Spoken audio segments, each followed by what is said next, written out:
At around 11 a.m. on Friday morning, a convoy of detainees vehicles carrying terror suspects linked to armed outfits recently captured in the Eastern DRC pulled on the compound of Rwanda Investigations Bureau Metropolitan Office in Remera. The 57 suspects were captured from the jungles of the Eastern Democratic Republic of Congo in a battle with the Congolese army, FARDC, and handed over to Rwanda in December 2019. The suspects were received at Mutobo demobilization camp before investigations were opened against their involvement in terror activities seeking to destabilize Rwanda.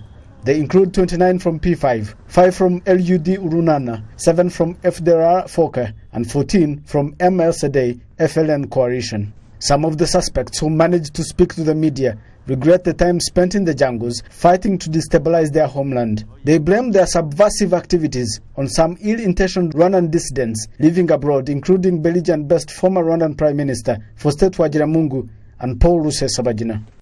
Ibikoresho byinshi twabivanye muri guverinoma ya Kongo kuko nayo twarayirwaniye ku bwa Kabila Muzehe. We received most of the weapons from the government of Kabila, the old one, because we fought for his army. We later joined FDR and separated in 2016. From that time, we've been buying bullets and other weapons from some FLDC soldiers. I'll tell those dissidents living in Europe like Rusesabagina, who support militia groups, that the fighters who are left in the jungles are not more than 50. They have been lying to us that we will get killed when we return to Rwanda. I've not been harmed or tortured from the time I arrived in this country. Ariko amezi yose maze mu Rwanda ntabwo rero ntunga urutoki ntabwo nafashwe n'igitero ahubwo ikintu nabonye nuko I'm not a prisoner of war. I was simply captured by the Congolese army through their good collaboration with our government and the current government of DRC. This would not have been possible with the former governments. Until now, most fighters do not know the reason they are in the jungles. There is no vision and purpose for the militia groups fighting the Rwandan government. They are weak. I regret the time spent fighting, believing that I will capture power. Muzafata igihugu, muzagera mu gihugu mu Rwanda, ndi progreta cyane.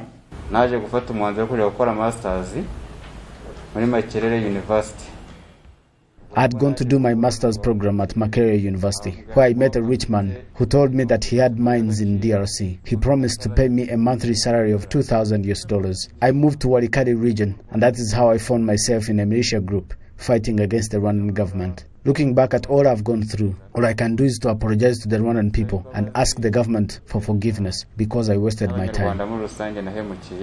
Acting RIB spokesperson Bahorera Dominic told journalists that the suspects are being probed for a number of crimes, including formation of the irregular armed groups, complicit in committing terrorist acts, conspiracy and incitement to commit terrorist acts and murder, among others. They are set to be arraigned before the court to face charges leveled against them. Abandi bakoraga ibikorwa bafatiwe muri Kongo barimo bagerageza gushaka uburyo bazatera. Some of these people were involved in the recent attacks in Chiniji, while others were captured in Congo, planning to attack Rwanda. Our laws are clear on crimes related to formation of an irregular armed group and terrorism. Among those arrested, 35 suspects linked to P5 and LUD Urunana will be handled by the military prosecution, because their cases are related to some of the soldiers who are currently being charged by the military tribunal for similar crimes, while the rest from FDR Foka and FLN will be handled by the civilian prosecution.